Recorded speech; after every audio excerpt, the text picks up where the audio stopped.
오늘은 창세기 31장 10절에서 16절을 가지고 우선 읽고, 지난 시간에 이 부분 말씀을 좀 유익하게 나눠서 잠깐 다루고,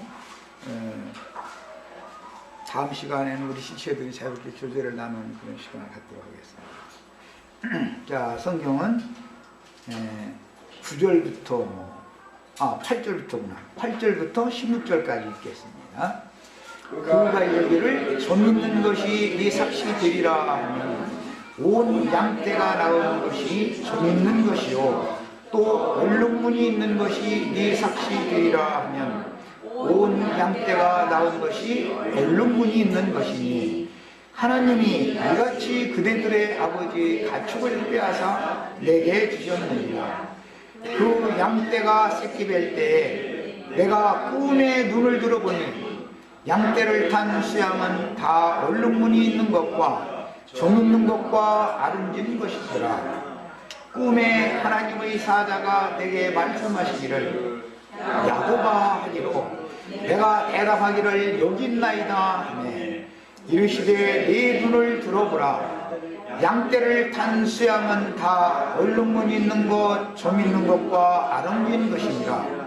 라반이 네게 행한 모든 것을 내가 보았노라. 나는 베델의 하나님이라. 네가 거기서 기둥에 기름을 붓고 거기서 내게 서원하였으니 지금 일어나 이곳을 떠나서 내 출생지로 돌아가라 하셨느니라. 라헬과 레아가 그에게 대답하여 이르되 우리가 우리 아버지 집에서 무슨 품짓이나 유산이 있으리요. 아버지가 우리를 팔고 우리의 돈을 다 먹어버렸으니 아버지가 우리를 외국인처럼 여기는 것이 아니냐.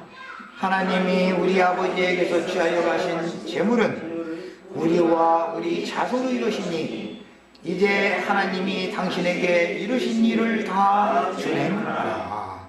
아멘. 지난 일요일 날 이 부분을 얼핏 다루긴 이제 다뤘는데, 야곱의 아버지와 야곱의 그 아내들의 아버지와 지금 이제 대비돼서 나오기 때문에 성경에 아버지가 두 아버지가 있다. 이것을 기본적으로 의미를 잘 이해하는 게 필요합니다. 그런데 어떤 아버지 집에서는 떠나서 어떤 아버지 집으로는 가야 된다라는 것을 지금부터 말하고자 하는 거예요. 그러니까 레아와 라헬의 그 친정아버지 집은 떠나야 될 집이고 야곱의 아버지인 이삭의 하나님 집으로는 돌아가야 될 집인 것이죠. 성경은 모두 다 어디에서는 떠나서 어디로 돌아갈 것인가 이것을 말하고자 하는 것이 성경의 큰 중심 주제입니다. 이것을 모르면 자기 죄 가운데서 죽는다는 거예요. 참 중요한 말이죠. 그러니까 어디에서 떠나서 어떤 아버지 집에서는 떠나서 어떤 아버지 집으로 가야 되는가 이걸 알아야 된다. 그런데 하나님은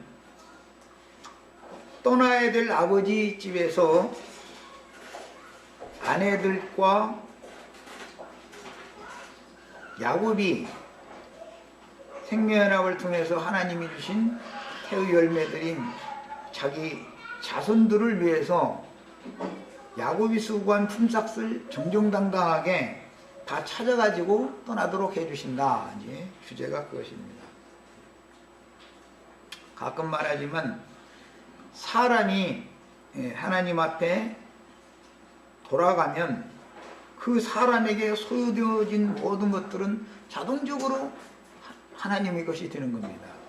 그 사람이 세상 임금에게 사람이 사로잡혀 있으면 그 사람에게 소유된 모든 것들은 세상신 마귀의 것인 것입니다. 이것을 잘 깨달으셔야 되겠어요. 그런데 이제 이런 말씀을 잘못 곡해를 하면 예배당에 헌금 갖다 바쳐라 라는 말로 잘못 오해하기가 쉬운데, 이런 것은 새겨들을 필요가 있습니다. 여기에서 말하는 야곱에게 주신 삭시라고 하는 것은 검은 것, 점 있는 것, 아롱진 것 등의 무양, 양떼들입니다. 그 양떼들을, 물론 구약시대에는 그게 이제 재산이었기 때문에 어떤 목회자들이 헌금을 자기한테 갖다 바치면은 그것이 하나님께 바치는 거다, 이런 이제 논리를 펴지만, 사실은 양떼라는 것은 형제 자매님들 자신의 영혼을 말하는 거예요. 세상 죄를 지고 가는 하나님의 어린 양, 그분께 구속받은 모든 성도들을 여기서 지금 양떼로 상징을 한 겁니다. 그런데 어떤 양은 야곱과 그 아내들의 자식들, 자손들의 것이 되고, 어떤 양떼들은 여전히 라반의 것으로 남는다. 지금 그걸 말하고 있는 것을 알 수 있습니다.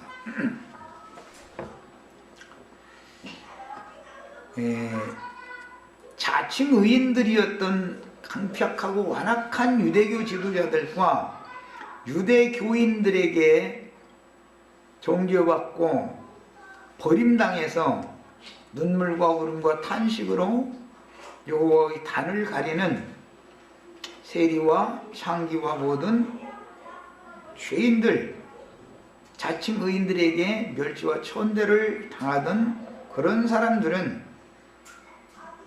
주님의 구속에 참여해서 예수 그리스도를 통해서 하늘 아버지 것으로 돌려지는 것이고, 자칭 의인들인 유대교 지도자들과 동역해서 유대교라고 하는 율법 종교 체제를 세우는 사람들은 주님의 것으로 돌아갈 수가 없다. 신약 성경의 해석대로 하자면 그런 뜻입니다. 그런데 오늘 말씀에 의하면 야곱이 꿈을 꿨는데, 양떼가 임산할 때가 된 양떼를 탄 수컷은 모두가 다 검거나 아롱지거나 얼룩무늬 있는 것들이더라는 거예요. 이것은 이제 꿈에 본 거예요, 꿈에. 자, 성경이 말하는 꿈이라는 것은, 야곱의 꿈 이야기는 이미 창세기 28장에서 나왔었죠. 거기서 하늘에 계신 야곱의 아버지 이삭이 섬기던 하나님과 야곱이 돌베개하고 누워서 잠들었던 그곳 사이에 사다리가 놓였고, 그 사다리 위로 하나님의 사자들이 오르락내리락 하는 것을 꿈에 봤었어요. 이제 성경에 보면은 꿈쟁이들 얘기가 참 많이 나오죠. 이 야곱의 아들 요셉도 꿈쟁이죠. 다니엘도 꿈쟁이죠. 이제 꿈꾸는 얘기가 참 많이 나오고, 꿈에 해몽하는 얘기가 참 많이 나와요. 이 꿈이라고 번역된 이 용어는 계시, 이상, 묵시, 그런 의미를 갖고 있고, 그것을 어떻게 해석을 할 거냐에 따라서 세상신 마귀의 손아귀에서 벗어날 수도 있고 마귀의 것으로 남을 수도 있는 것이에요. 똑같이 꿈을 꿔도 해석을 이쪽으로 하느냐 저쪽으로 하느냐에 따라 이게 사람이 이제 어디를 떠나서 어디로 갈 수 없고, 어디를 떠나 어디로 갈 수가 있고, 이것이 이제 결정되는 것이죠. 뭐 더 쉬운 표현으로는 요셉이 이제 앞으로 나오는 얘기지만, 감옥살이를 하고 있는 중인데 자기가 꿈 것도 아니고 바로가 꿈꾼 거, 또는 술관원, 떡관원이 꿈꾼 거, 그 꿈 해석을 어떻게 해주느냐에 따라서 감옥에 남아있을 수도 있고 나올 수도 있고, 이게 결정이 됐죠. 그러니까 똑같은 하나님의 말씀이지만 이상과 계시를 통해서 하나님의 종선자들은 묵시를 통해서 하나님의 뜻을 봤다 이거예요. 그러나 율법사, 서기관, 바리새인 이런 사람들은 선악을 아는 지식에 따라서 하나님이 보여주신 계시를 선악과의 해석을 하더라는 거예요. 그러니까 이제 이것이 죽느냐 사느냐 결과적으로는 결정하게 되었던 것이죠. 야곱이 지금 두 번째 꿈 이야기를 했는데, 이곳으로 올 때 창세기 28장에서 꿈을 한 번 꿨고 이제 이곳을 떠날 즈음이 됐기 때문에 또 한 번 꿈을 꾸게 하신 것이죠. 하나님이 보여주신 꿈이에요. 양떼를 탄 수양은 그때 당시 구약시대에 박해 중에서 여호와의 말씀을 대언하다가 순교하신 선지자들이고, 신약시대에는 온 땅에 나가 복음의 씨를 뿌린 사도들과 전도자들을 상징하는 거예요. 수양이라는 것은. 그러면 이제 암양 수양, 뭐 수염소, 암염소 이런 얘기가 참 많이 나오는데, 이 수양과 수염소는 다 속죄제물로 드리는 제물이죠. 화목제물로 드리는 제물이에요. 번제로 드릴 때는 반드시 수컷을 드리죠. 암컷을 드리는 경우는 특별한 예외의 경우 외에는 암컷을 드리지 않아요. 야, 수컷이라는 것은 세상적으로 말하면 남편이다 그 말이고, 암컷 하면 아내의 입장인 거니까, 수컷 하면 기본적으로 예수님을 말한다 라는 걸 알 수 있고, 그 다음에 암컷 하면 교회를 말하는 거다 기본적으로.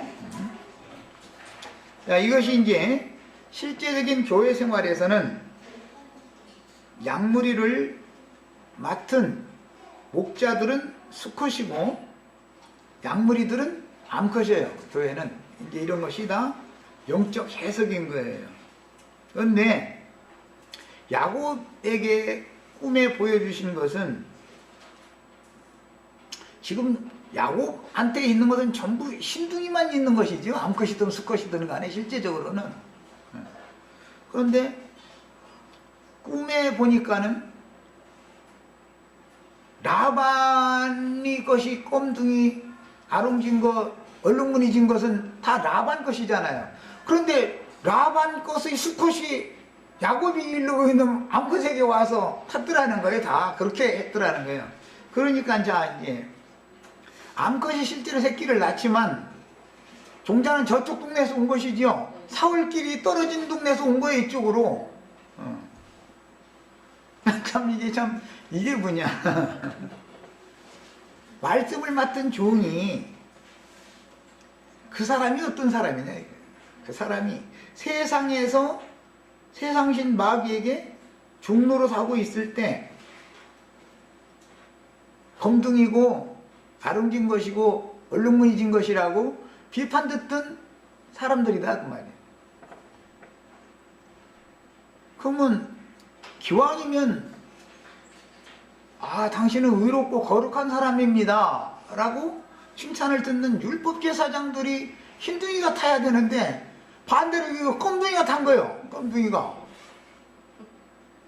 그래서 말씀을 가르치는, 씨를 심는, 씨를 가진 말씀을 맡은 자 자신이 자기가 어떠한 죄인이었는데 값없는 은혜로 이같이 큰 구원을 받았다라고 하는 것이 너무 분명한 사람을 만나야지, 자기의 의와 자기의 선함을 통해서 하나님의 영광 앞에 가려고 노력하는 그런 목자를 만나면 다 라반이 것으로 남을 수밖에 없다. 지금 그 말이단 말이에요. 아브라함이 흠이 있는 사람이었어요? 없는 사람이었어요? 아내 팔아먹었죠?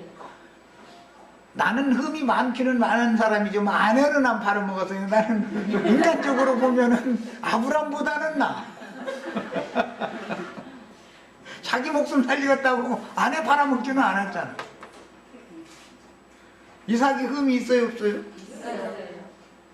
이삭도 자기 아내를 누이라고 속여가지고서 아비멜렉 왕한테 아내 팔아먹었죠. 그에 비해 그 자식이요. 부전자전. 마누라 팔아먹는 데는 아주 두 사람이 똑같아. 그러니까 우리 믿음의 조상들이라는 분들이 그냥 기독교계가 설교하는 것처럼 그렇게 어마어마한 의인들이 아니죠. 우리보다도 못하죠. 사실은 남한테 못한 거예요. 우리는 아내는 팔아먹죠. 아내 누가 와서 건드리면 그건 죽고 살기 위해서 내가 죽을 값이라도 아내를 지킬 수 있는 한 지켜야 되니까 내가 죽은 다음에는 뭐 이제 어떻게 되더라도 그러죠. 그런데 아브라함은 숫제 이삭이랑 아브라함은 짜고서 팔아버려요. 짜고서 자기 아내한테 각을 아내라고 하지 말고 누이라고 하라고 이렇게 했다는 거예요. 그런 게 다 객관적인 표현으로만 봐도 자기의 목숨을 사랑함으로 죽기를 무서워함으로 일생애며 종노릇 하는 사람이 다 종이었다 그 말이죠. 상징이에요. 자, 야곱이 흠이 있어요 없어요? 술수 부리고 아버지 속여먹고 형 속여먹고 해가지고 지금 이렇게 됐죠. 뭐 나도 90% 잘하지만은 야곱만큼은 못해. 야곱만큼은. 신약 성경에 의인이 한 명은 있다 한 명도 없다. 하나님 한 분 외에는 의인이 없어요. 유명한 신부님이든 교황님이든 주기경님이든 뭐 강회장 목사님이든 다 소없는 소리요. 성경에 말씀하시기를 의인은 없나니 하나도 없다 그랬어요. 그런데 나는 의인이다 그러면은 내가 하나님이다 그 말이죠. 자, 이것이 얼마나 비밀인가를 아셔야 돼요. 내가 어떠한 사람이었고 어떠한 상태에 있었었는데 이같이 큰 구원을 받았는지가 인식이 불확실하다라는 사람은 즉 묵시, 계시가 없는 사람이다 그 말이에요. 그런 사람한테 막 이것도 열심히 하고 저것도 열심히 하고 막 결심하고 막 기도하고 막 기도해서 안 되면 그 음식 기도원에 가서 막 하고 막 뭐 헌금 내고 막 하고 막 흔들고 막 침도 뱉어보고 해봐라 막 이런 것을 자꾸 주장하면은 구원 받을 수 있다 없다? 답이 너무 간단하죠 사실은. 그런데 세상 교계에 가서 이런 식으로 가르치면 뭐라고 했어요? 사람의 어떤 의로움이나 인간의 양심 깨끗함 그걸 가지고 사람이 스스로 구원받을 육체는 없다라는 것을 너무 모르는 사람들이 수컷 노릇을 하니까 그 동네가 그렇게 생기는 거예요 이게. 그래서 그 동네를 떠나오들 못해. 거기 떠나라 그러면은 여기 떠나가면 죽는데 어디를 가냐고. 그리고 또 나가려고 그러면은 목사님이 담을 얼마나 두껍게 비춰놨는지 나가도 못해. 또 웬만해가지고는 거기서 지새끼 뱉는데 배불러 온다고 밉다 가면서 발길로 차기 전에는 못 나와. 출애를 시켜주기 전에는 절대 못 나오는 거예요. 유대교 체계라는 거. 그 성이 하늘에 닿았다고 그랬어. 거기를 무슨 재주로 뛰어넘어서 나올 거예요. 성문을 지키는 문지기들이 그게 그 목사들이 다 문지기들이죠. 세상 장녀들은 다 그들을 향해서 문 열어주고 나 여기 있으면 나 죽겠으니까 나가겠다 해도 조사를 얼마나 철두철미하게 하는지. 저 공항에 가보면은 저기서 뭐 어디서 무슨 부서에서 당신 출국 금지요 명령 내렸구만 하고 못 가? 이런 식이나 똑같다는 거예요. 못 나가.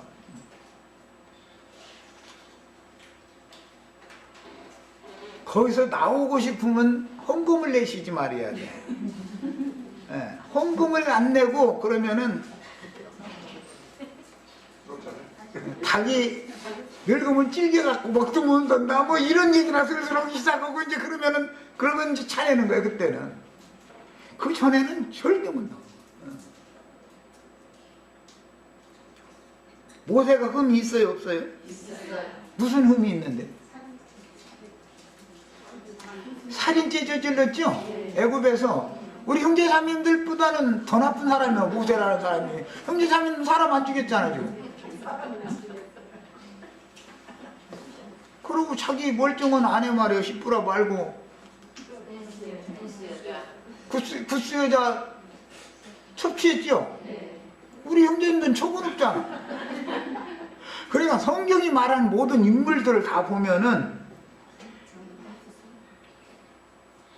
속된 말로는 아주 형편없는 인간들만 구원받은 거예요. 아주 형편없는 인간들만 구원받았지 거룩한 사람은 구원을 못 받아.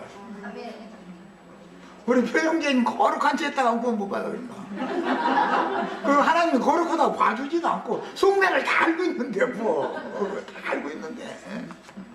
그러니까 정직하게 손들어야 구원받는 거예요. 무조건. 다윗이 흠이 있어요 없어요? 있어요. 무슨 흠이 그렇게 많은데? 아니 그러면 이제 신약에 베드로가 흠이 있어요 없어요? 우리는 베드로보다 못나. 예수님 3번 부인을 안 했죠. 감히 예수님 부인한 사람이 손 들어봐. 한 번도 부인 안 했죠. 베드로는 우리하고는 비교도 안 되는 사람이 사람 아주.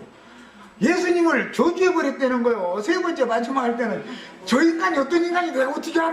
막 그러면서 막 저 인간을 내가 안다고 하면 내가 내 손가락에 잠을 지죠. 막 이랬다는 거예요.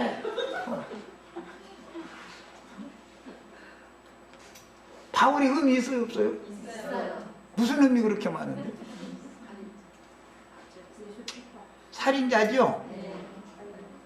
수대만 쳐 죽였어요. 우리 형제자매들 살인은 안 저질렀잖아. 그것뿐이 아니에요. 고린도 후서에 보면 나의 여러 약한 것들 외에는 나는 얘는 자랑 않기로 했다 그랬어. 근데 약점이 한두 가지가 아니야. 이런 걸 알아야 된다 이거예요. 하나님은 그들을 통해서 구원의 말씀을 전하게 하셨다. 그래서 수컷이 암컷을 탔는데 보니까 전부 껌둥이 아름진 거, 얼룩진 거, 이것들이 다 수컷이 새끼를 되게 만들어 가지고 야곱의 것이 되게 해주셨다 그랬어요. 사람들이 성경을 잘못 읽다 보면 베드로 같이 바울 같이 막 해서 이제 막 이렇게 나가면 못 당해. 당할 수가 없어. 그들이 그만큼 깊고 큰 죄가 많았기 때문에 은혜가 컸던 거예요. 그런 가운데도 구원을 받았기 때문에 생명을 내놓고 전도를 할 수가 있었던 거예요. 미지근하게 그냥 털어서 먼지 안 나는 놈 있어. 그나저나 나나 뭐 다 거기서 거기 가지 이러고 넘어가려고 하는 사람은 은혜가 크지 않기 때문에 절대 목숨 내놓고 전도를 하기가 못합니다. 자기가 받은 은혜가 그만큼 크기 때문에 세상 없는 사람이 뭐라 해도 다 소용없는 거예요. 이 은혜의 복음 외에는 나를 살게 하는 길이 없다라는 것이 너무 분명한 사람들이어야 되겠어요. 애미가 아무리 흰둥이라도 새끼를 낳았을 때 껌둥이 나면 애미 따로 새끼 따로 봐요. 그 애미 그 새끼다 그렇게 해요. 겉으로는 흰둥이지만 속으로는 애미도 껌둥이 성분이 있으니까 검은 것이 나왔지. 어떻게 흰둥이 엄마한테서 껌둥이가 왜 나와? 껍데기만 휘어 보였지 속은 다 껌둥이다 그 말이죠. 우리 자매님들 아멘 했으니까 그 과거를 묻지 마세요. 그러니까 내가 과거에 뭔 짓을 해서 껌둥이냐고는 안 물어볼 거예요. 그렇지만 하여튼 주님 앞에는 다 고백할 것이 있어야 된다 이거죠. 하나님은 못 속이니까. 성당 신부처럼 여기 뭐 저 고해성사라고 해서 칸 막아놓고서 이 남 얘기 그거나 들어보고 예수님은 그런 짓은 안 했으니까.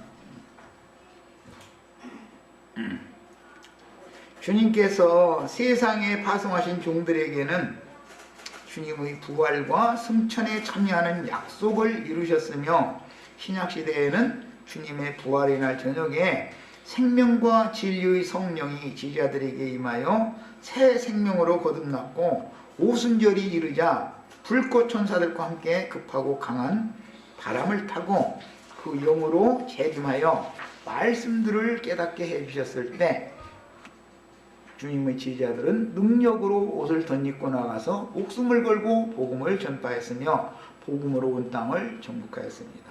그들이 전한 복음이라는 것이 자기를 자랑하거나 자기를 앞세우는 복음이 아니었다.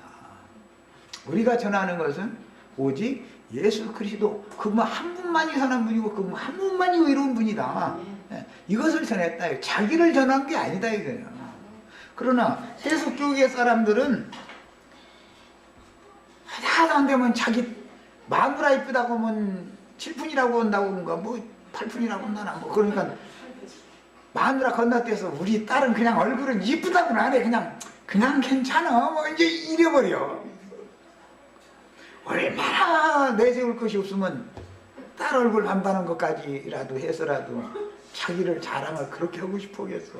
자랑은 누구 자랑을 해야 돼 우리는? 나를 구원하신 예수를 자랑을 하는 거예요. 그게 우리 인생의 목적이에요.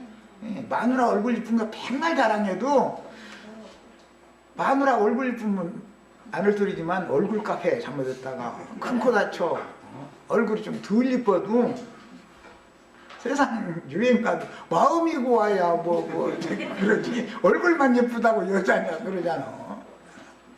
세상 사람들도 다 그걸 아는데 믿는다는 사람들이 그 정도도 몰라가지고 뭐가 되겠냐 말이야. 인간 자랑을 앞세우는 것은 절대 전도자가 아니다. 주님 앞에서는 아무 육체라도 자랑할 것이 있다 없다? 없게 하려고. 그래서 큰 죄인 깊은 죄인일수록 은혜를 더 많이 베풀어 주신다는 거예요. 자랑 못하게 하려고. 우리 형제자매님들은 무슨 신학 박사니 무언 해감사 했든 무언가를 했든 자랑거리를 가지고 다니면서 나불대는 사람들 있으면 무조건 돌아서시면 돼요. 그거는 무조건 아니에요.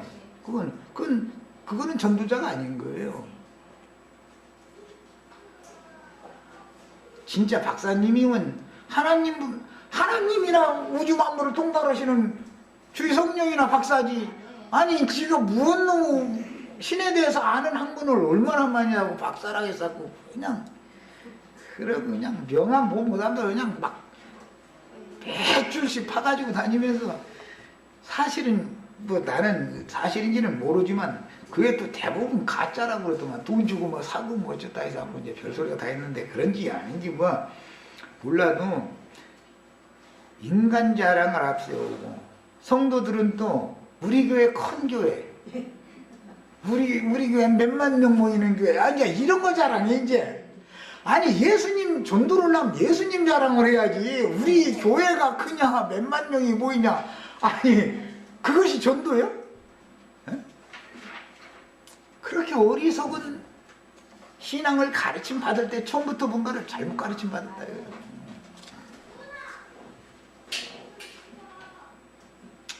야, 이것이 하나님의 비밀한 경영을 보여주시는 이상인데 자칭 자신을 의인이라 자랑하는 유명한 자들이나 문벌 있는 자들이 아닌 빈천한 자들이요 흠과 허물이 많은 단순하고 순전한 참 지혜자들을 통해서 하나님의 능력이 나타나게 하시는 것은 아무 육체라도 주 앞에서는 자랑하지 못하게 하려는 것이다.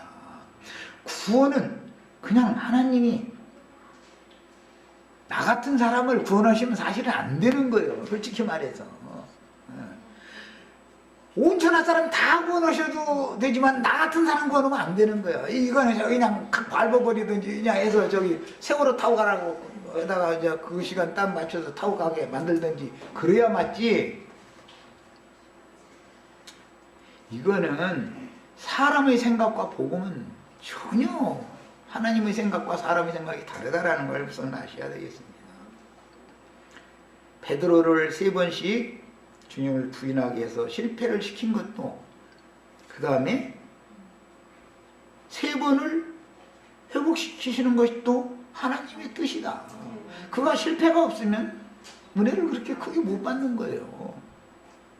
바울 사도도 육체의 가시를 치워달라고 3번을 간구했다 그랬어요. 약점이 어쨌든 3가지는 있다는 거 아니야.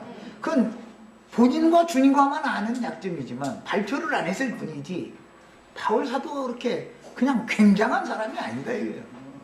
예. 나중에는 뭐라고 말해요? 나는 나의 여러 약한 것들 외에는 결코 자랑하지 않겠다 그랬어요. 그 사람이 돼야 되시겠어요. 우리 형제자매들 다 그런 사람이 되셔야 돼. 그게 빈말이 아니고 그냥 붕 떠다니는 그런 말이 아니에요. 이것은 생명의 채입니다 이 말이에요. 그 다음에 3번씩을 간구하게 하셨지만 육체에 가신 사탄의 사자를 그에게 세계가 끝나는 날까지 머물게 하신 것도 사람의 말로는 가히 이룰 수 없는 지극히 큰 여러 계시들을 인하여, 야곱에게 보여준 꿈을 인하여 똑같은 소리다 이거예요. 계시를 인하여 자만하지 않게 하고 충성스러운 종으로 일생을 마치게 하려는 하나님의 은혜였다.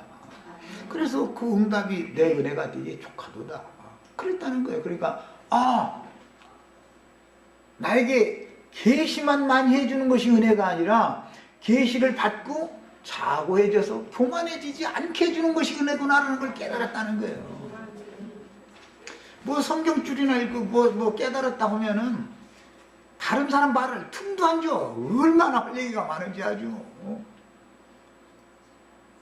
그 사람에게는 사탄의 사자가 머물러 있지 않다는 증거다 이거예요. 사람이 가볍게 뭔가를 조심한다라는 것은 함부로 고개를 이렇게 뼈쳐들고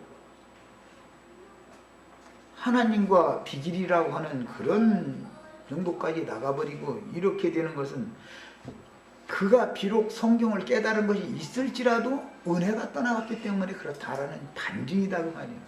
우리 형제 자매님들은 사도들처럼 생애가 마치는 날까지 은혜가 계속 머물러 있기를 바랍니다.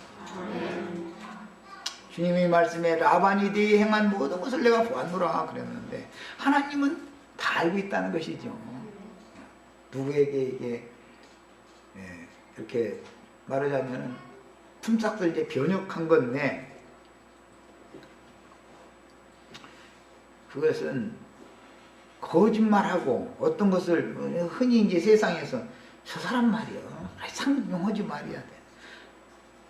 뭐 하려면 녹음해 두기 전에는 그 사람 말 믿으면 안 돼. 그냥 상황이 바뀌고 좀 손바닥 뒤집주는 사람이 이런 소리 많이 하죠.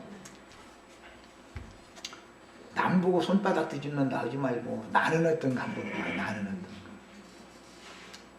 세상에 이해타산이 딱 어떤 일에 결부가 되면은 나도 세상 없어도 처음에는 타협을 하다가 그 다음에는 한 번만 봐주세요 하다가 한 번 봐주고 나면은 더 큰 것 더 큰 것 더 큰 것도 이제는 그냥 넘어가게 돼 있어요. 걸리지가 않아. 그게 사람의 약점이라는 거예요. 그게 야곱만 거짓말 잘하는 게 아니고 모든 사람은 하나님의 말씀에 신약에 보면 모든 사람이 다 거짓되다 그랬어. 그냥 저 사람만 거짓말을 반복도 돼. 그 사람이 거짓말 그렇게 많이 하는 게 아니라 사실은 상황이 몰리면 나는 그 사람보다도 더 술수 부리고 더 거짓말 더 잘하고도 거짓말 한 번 한 거 그거 이제 어떻게 무마시켜 나가려고 하는 말마다 이제 거짓말로 이제 막 이어가는 거예요. 그게 인생이다. 그때 우리는 뭘 생각해야 돼요? 내가 은혜가 떨어졌구나. 내가 지금 거짓말했습니다 하고 용기가 안 나오잖아요. 조금 전까지 이렇게 말하기 사실은 내가 내 마음과 다르게 여기서 입에서는 거짓말이 이렇게 푹 나와서 그거 무마시키려고 자꾸 헛소리에 다 사실 거짓말입니다 하고 이게 불어야 되는데 그게 안 돼. 나부터도 그 뽀록 나기 전에는 절대 안 불어. 그런데 하나님은 속에서 야, 이 거짓말쟁이야. 거짓말쟁이야. 이러면 무경전하는 것이죠. 그것이 은혜다. 사단의 사자를 계속 머물게 하시고 다퉈주시는 것이 은혜지 그냥 자기 하고픈 대로 놔둬버리는 것은 버림받았다는 뜻이다 이 말이야. 하나님께서 나는 베델 하나님이라 네가 거기서 기둥에 기름을 붓고 거기서 내게 서원하였으니 지금 일어나 이곳을 떠나서 네 출생지로 돌아가라 하셨느니라. 참 아주 중요한 구절이 나왔습니다. 야곱의 육신적인 출생지는 아브라함, 이삭, 그 기업이 있었던 네게부 유대 광야라고 하는 그것의 브엘세바였지만 영적 출생지는 브엘세바에서 하란으로 가던 도중, 이게 거짓말 때문에 이렇게 지금 가게 된 거죠. 사건은 노중의 베델이었습니다. 야곱이 너 이제 일어나서 네 조상의 땅으로 돌아가라 그러면은 육신적인 조상의 땅으로 돌아가라는 말이 아니라 야곱의 아버지 이삭의 하나님 아브라함의 하나님께로 돌아가라 그 말이다 이 말이야. 성경이 말하는 바는 육신의 고향을 돌아가려고만 먹으면 얼마든지 갈 수가 있죠. 그러나 그것은 참 본향이 아니다. 그럼 어디가 본향이나 태어난 곳이 자기 본향이죠. 야곱이 베델에서 태어난 거 아시죠? 브엘세바에서 태어난 건 육신이 태어난 거고 쌍둥이로 태어난 건 거듭났다 그러는데 그것은 돌베개 오고 깊은 잠에 들었다가 새벽 미명 이른 아침에 깨어났을 때 그게 거듭난 것이죠. 그동안에 꿈꿨죠? 하나님은 꿈꾸게 해가지고 거듭나게 만들어. 깊은 잠에 들었다가 깨어나는 것이 예수와 함께 죽고 함께 장사되었다가 그리스도와 함께 부활되는 것이다. 거기서 육은 죽고 영으로 거듭난 것을 예표한다고 말이에요. 그게 네 조상에게로 돌아가라 그 말은 육신적인 아버지한테 가라는 말이 아니라 육신적인 아버지 이삭이 섬기던 하나님의 집으로 가라 그 말이다. 네 아버지 집으로 가라라는 말은 브엘세바의 아버지 집으로 가라는 말이 아니에요. 하나님 아버지 집으로 가라는 말이에요. 왜? 그곳에서 영적으로 거듭났으니까. 그 다음에 베델이 하나님께 새로 낳은받은 이삭은 그 20년 동안 지금까지 20년이 걸렸죠. 지금 청년으로 신앙이 자랐다. 40세 때 육신의 아버지 집을 떠나서 베델을 거쳐서 외갓댁에 갔다가 지금 20년 만에 돌아오는 얘기죠. 그게 야곱의 육신적인 나이는 몇 살?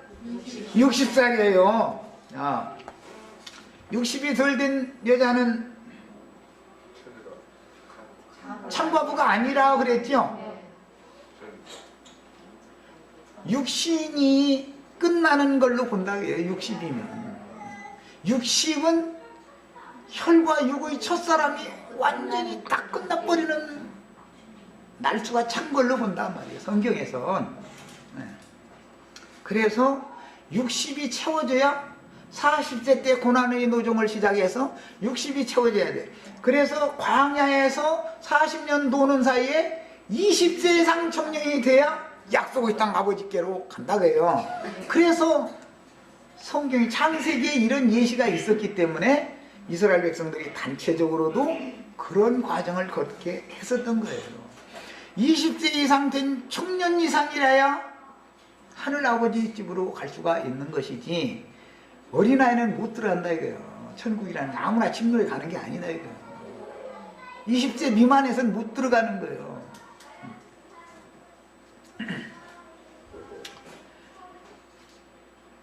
야, 그래서 하나님의 군대로 영적 전쟁을 이제부터는 수행해야 된다라는 것을 말한다. 그러니까 야곱이 베델 하나님의 집으로 간다 해서 모든 것이 평탄하고 안일하게 되는 게 아니죠. 그때부터서 이제 드디어 전쟁이 시작되죠. 그때부터서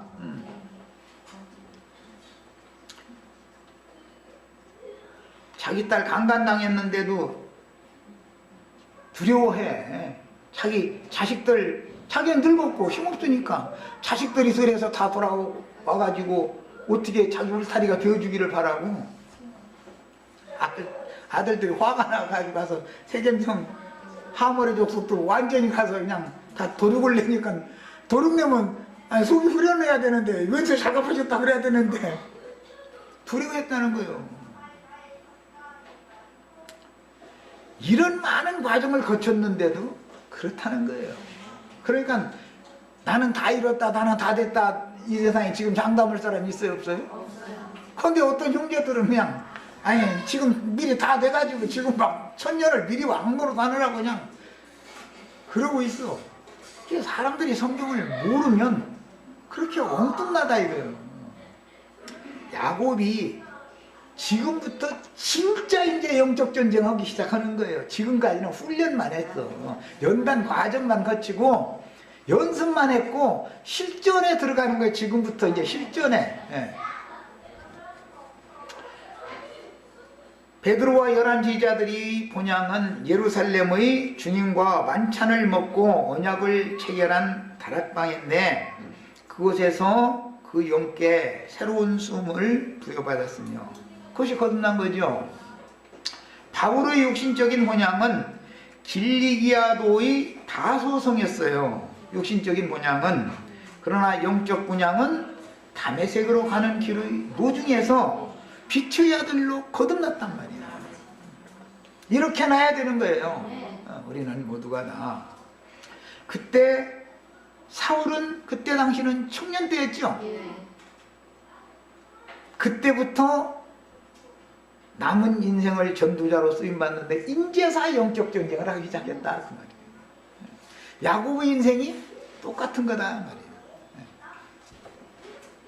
영적 나이 20세 이상이 되어야 인제사 영적 전쟁을 하는 거예요. 인제사 전도자가 되는 거예요. 야곱이 아비집을 떠나 이것으로 얻은 노중의 가나안 땅 루스 베델에서 밤에 머리를 기대고 잠들었을 때 이상 중에 보이신 여호와께 자신의 가는 이 길에서 지켜주시고 먹을 양식과 입을 옷을 주사 평안히 아버지 집으로 돌아오게 해주시면 나면 여호와께서 나의 하나님이 되실 것이요 자신이 깊은 잠에서 깨어나서 회개하고 잠들었던 그 돌에 기름을 부어 세운 그 돌이 하나님의 전이 될 것이요 하나님께서 야곱에게 주신 모든 것들 중에서 내가 10분의 1을 반드시 하나님께 드리겠다고 서원했던 20년 전 베델에서의 일을 하나님이 오늘 말씀에 상기시켰다. 네가 거기서 서원을 했으니까 거기로 가라 그랬지. 너희 아버지 할아버지가 땅의 고향인 부엘세바로 가라라고 했지 않았죠? 네가 서원했던 그곳으로 가라 그렇게 했어요. 야 거기가 야곱의 더 좋은 참본향이다. 자, 이 말은 우리의 참본향은 예수님이다 라는 말이고 참본향은 하나님 아버지 자신이 참본향이다. 아버지 집에서 떠났으면 아버지 집으로 가야 된다. 지금 그 얘기다. 이미 우리는 창세기 28장에서 야곱에게 보이신 이상에 대하여 상세히 상고했는데 베델에서 야곱에게 보이신 이상은 야곱의 인생이 되었고 뭔가 꿈을 꾸면 꿈을 쫓아 살게 돼 있어요. 사람은 야곱은 이 생에서의 삶을 마칠 때까지 그때의 이상을 잊지 않았으며 그 후손에게 동일한 축복을 하고 자기가 축복받은 그 축복을 자기만 받고 가는 게 아니죠. 야곱은 최후로 전쟁을 마무리하고 이 생을 떠날 때는 복을 나눠주는 복의 통로가 되는 것이잖아요. 우리가 최후의 구원이라는 건 이거다 이거. 세상에서 뭐 유명이 되고 그게 아니고 자기가 낳은 자손이 있어야 축복을 하지. 이 말씀은 야곱이 하나님 것으로 성별된 첫 것을 만물을 11조로 하나님께 드리는 제사장으로 이미 택함받고 세워진 사람이다 라는 뜻이다. 20년 동안의 제사장 훈련을 받은 거예요. 야, 그래서 레위 사람들은 랍비 학교에 들어가서 20세 때 들어가죠. 5년 두 단계로 해서 30세까지 교육을 받아요. 대제사장이 되거나 아니면 성소 안에까지 들어가려면 30세 이상 돼야 되는 거예요. 그래서 요셉이 30세 때, 예수님이 30세 때 전도자로 하나님 앞에 쓰시는 거예요. 반드시 율법에 보면 20세 때 선지학교에 딱, 랍비 학교에 딱, 그래서 선배 제사장들 앞에서 수종을 드는 사람으로 10년을 연수를 받는 거예요.